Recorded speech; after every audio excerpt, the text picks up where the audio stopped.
The deep space exploration vessel Prometheus drifted silently through the uncharted regions beyond the Kuiper Belt, its powerful engines humming with barely contained energy. Captain James Morgan stood at the observation deck, his weathered face illuminated by the faint glow of distant stars. 20 years in deep space exploration had prepared him for many things, but not for what awaited at the edge of human understanding. "Captain, we're receiving something," First Officer Lisa Bennett said, her voice hushed with uncertainty. "It's not registering on any known frequency." The science team had detected an anomaly 3 weeks ago, a region of space where natural laws seemed to bend and warp. The governments of Earth had authorized this mission with reluctance, citing humanity's need to understand what lay beyond the cosmic horizon. "Put it through," Morgan ordered, his eyes fixed on the viewport where nothing but emptiness greeted him. The ship's speakers crackled with a sound that wasn't truly sound, more like the impression of noise upon the human mind. It pulsed with a rhythm that made the crew's teeth ache and vision blur. "Shut it off," Morgan commanded, noting how several crew members had begun bleeding from their noses. Whatever this was, human senses weren't equipped to process it. Dr. Tom Wilson, the expedition's leading physicist, analyzed the data with growing alarm. "Captain, this region exhibits properties inconsistent with our understanding of reality. Space-time itself appears to be folded here." The void ahead seemed to deepen as the Prometheus approached the anomaly. Instruments failed, then reactivated with impossible readings. Crew members reported dreams of vast, ancient entities drifting through endless darkness, waiting. "We should establish a permanent observation post," Wilson suggested, his scientific curiosity overwhelming his sense of dread. "This could revolutionize our understanding of the universe." Morgan wasn't so certain.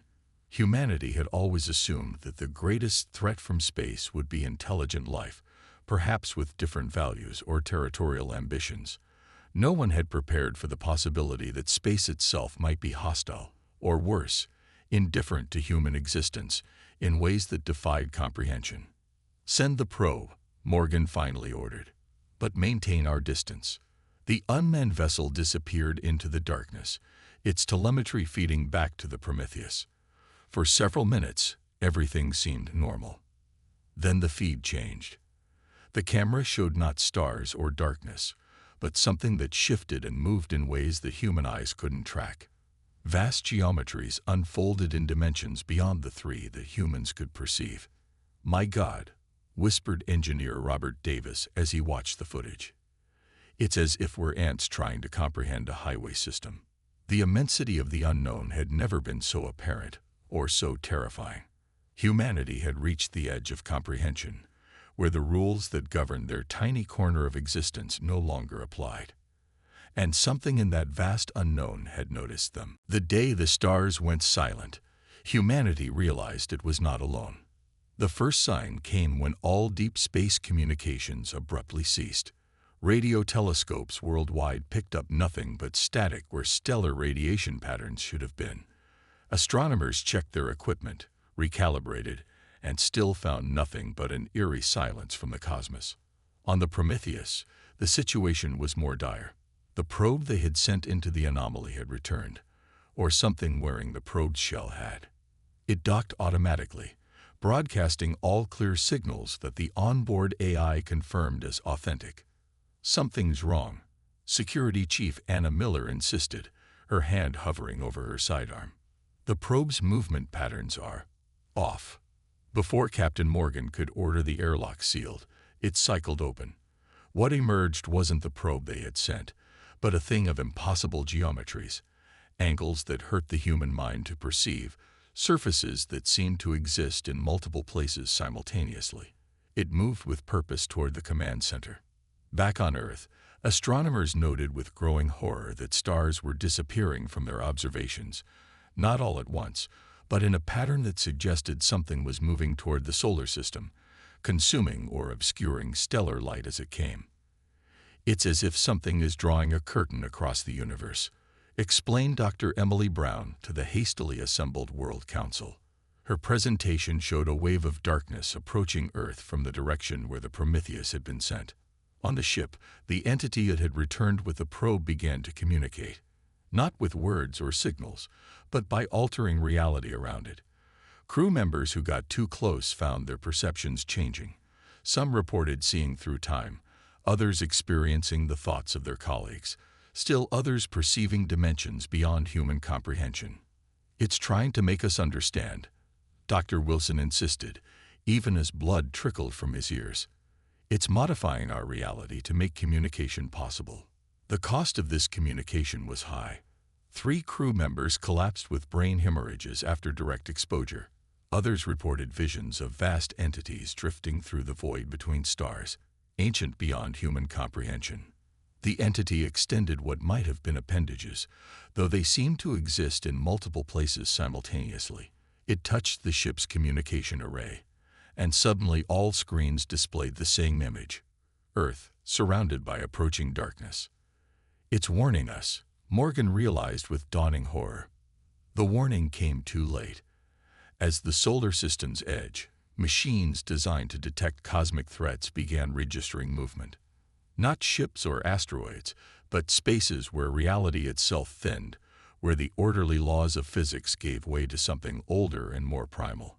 The day the stars went silent was the day humanity realized the universe was not empty, merely quiet, and now something ancient had awakened, turning its attention to the tiny blue world and its fragile inhabitants who had dared to peek beyond the veil. They came not as invaders, but as awakened gods, ancient entities for whom human concepts like war, conquest, or even communication were irrelevant. The first true sighting occurred over the North Atlantic, a vast shape that seemed to fold in on itself endlessly, existing partially in our reality, while extending into dimensions humans could not perceive.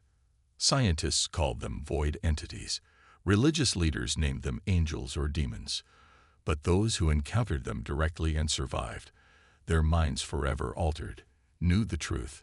These were beings so ancient and vast that humanity registered to them as barely a momentary curiosity, like ants beneath the foot of a distracted giant. Professor Alan Foster, leading xenobiologist at the Global Response Initiative, struggled to articulate what humanity faced. They don't conform to biological principles as we understand them. They don't appear to eat, reproduce, or even die in any meaningful sense. They simply are. The entity that had returned with the Prometheus probe remained in isolation at a secure facility, where it continued to alter reality around it. Researchers studying it reported experiencing time non-linearly, perceiving events before they happened, or reliving moments repeatedly.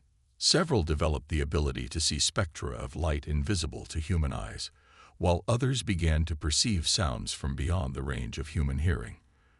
"They're not changing us," Dr. Wilson theorized in his final report before his mysterious disappearance. "They're merely making us aware of the limitations of our perception, like a two-dimensional being suddenly perceiving the third dimension." The larger entities remained primarily beyond Earth's atmosphere, though parts of them occasionally intersected with terrestrial reality. When they did, the laws of physics strained. Gravity reversed in localized areas. Time flowed backward or stopped entirely. Matter transformed into states unknown to science. In orbit around Jupiter, the research station Galileo captured footage of one entity seemingly feeding on the radiation from the gas giant. The massive being, estimated to be larger than Earth itself, appeared to fold space around it, drawing energy not through physical means, but by altering the fundamental properties of reality. "They don't consume energy as we understand it," explained Dr. Karen White in an emergency broadcast. "They consume potential, the possibility of what could be, rather than what is." Most disturbing were the dreams. As the entity's presence intensified, people worldwide reported identical nightmares of vast cosmic architectures, ancient cities built by non-Euclidean geometries, and a sense of being watched by consciousness so alien that human minds could only interpret it as malevolence. But it wasn't hatred that motivated these entities. It was something far worse: indifference. Humanity had stumbled upon beings to whom the difference between a thriving civilization and complete extinction was negligible, beings who existed on a scale where humans were less than microscopic, whose thoughts occurred over millennia, and whose movements rearranged solar systems. In the face of such entities, humanity's greatest achievements, art, technology, civilization itself, seemed suddenly small and fragile, like a child's sandcastle before the incoming tide. As the void entities continued their inscrutable activities throughout the solar system, humanity faced its greatest existential crisis. Global infrastructure began to fail as reality fluctuations rendered technology unreliable. Satellites fell silent. Power grids collapsed. The world's most advanced AI systems produced only nonsensical outputs when asked to analyze the entities. We are witnessing the collision of two incompatible realities, General William Hayes told the emergency session of the United Nations. Ours, built on predictable physical laws, and theirs, which operates on principles we cannot begin to comprehend. Attempts to communicate with or repel the entities proved futile. Military strikes passed harmlessly through their shifting forms or disappeared into dimensional folds never to return. Radio signals directed at them returned as impossible mathematics that drove the decoding computers to meltdown. Yet in this moment of ultimate vulnerability, humanity revealed its greatest strength: adaptation. Dr. Maria Lopez, working with a team of neuroscientists and physicists, developed a partial shield against the reality distortions. We can't stop them, she explained to world leaders, but we can create bubbles of stability where our laws of physics remain dominant. These stability fields became humanity's sanctuaries, domed cities where people could exist without the mental and physical strain of proximity to the entities. Outside these protected zones, reality became increasingly malleable and dangerous. Captain Morgan, one of the few survivors from the Prometheus, led a volunteer team to study the entities from as close as human minds could tolerate. Their findings offered the first glimmer of hope.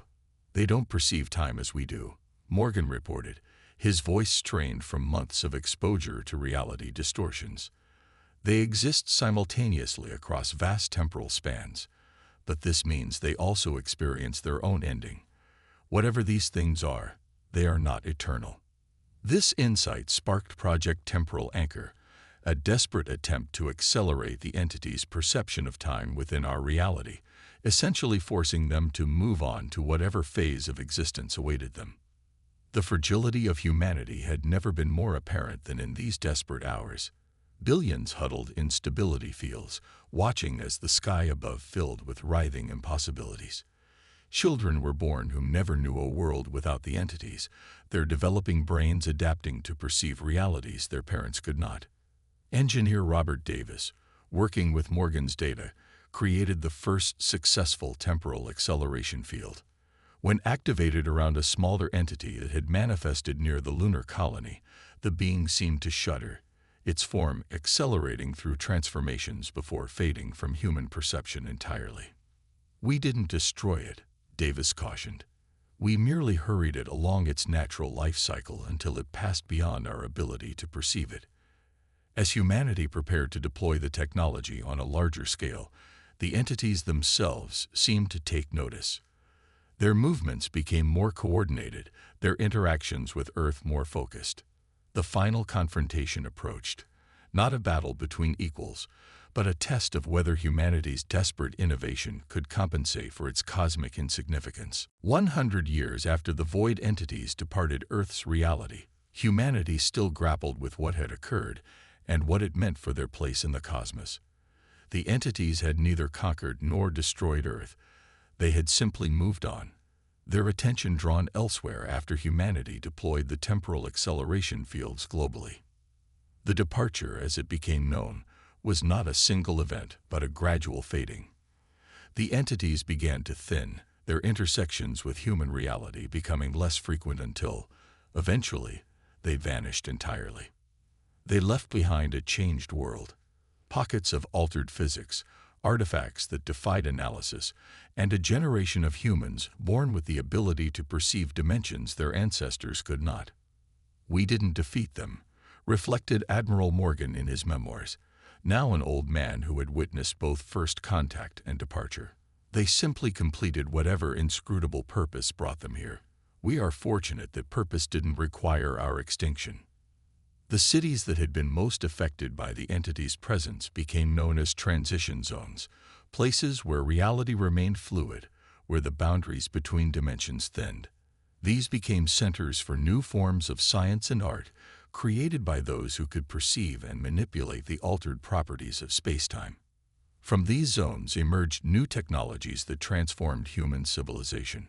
Ships that could fold space for near-instantaneous travel, energy sources that drew power from dimensional boundaries, materials with properties that changed based on the observer's perspective. Humanity expanded throughout the solar system and beyond, forever changed by their encounter with entities from beyond comprehension. The philosophical impact was perhaps even greater than the technological one. Religions incorporated the experience into their cosmologies. New spiritual movements arose around the concept of cosmic vastness.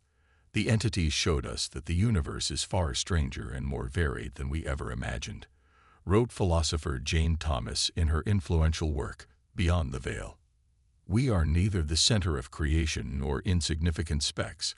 We are participants in a reality so complex that even our expanded consciousness can grasp only fragments of it. The Void Entity Research Institute, established on the site where the Prometheus probe had been studied, continued to analyze the data collected during the entity's presence. Their most startling conclusion came 50 years after the departure, when advanced AI systems finally decoded patterns in the seemingly random reality fluctuations the entities had caused. "They were communicating," announced Dr. Thomas Wilson, son of the original expedition's physicist. "Not with us directly, but with something else, perhaps across dimensions or time itself. Earth was never their destination, merely a point along their journey." This realization brought both humility and pride. Humanity had been peripheral to the entity's purpose, yet had managed to survive and even benefit from their passing. The traumatic encounter had forced human evolution, mental, technological, and philosophical, at an unprecedented rate. As humanity's newly developed interstellar ships prepared to venture beyond the solar system, Admiral Morgan, among the last living witnesses to first contact, offered a final reflection to the assembled explorers. "We now know we are not alone in the universe. But more importantly, we know the universe itself is alive with wonders and terrors beyond our comprehension. Go forth not with arrogance or fear, but with appropriate humility and endless curiosity. Remember the void entities not as monsters or gods, but as a reminder of how much remains unknown, and how resilient humanity can be in the face of that vast unknowing." The mystery endured, and with it, humanity's greatest gift: the capacity to face the incomprehensible and still find meaning in the attempt to understand.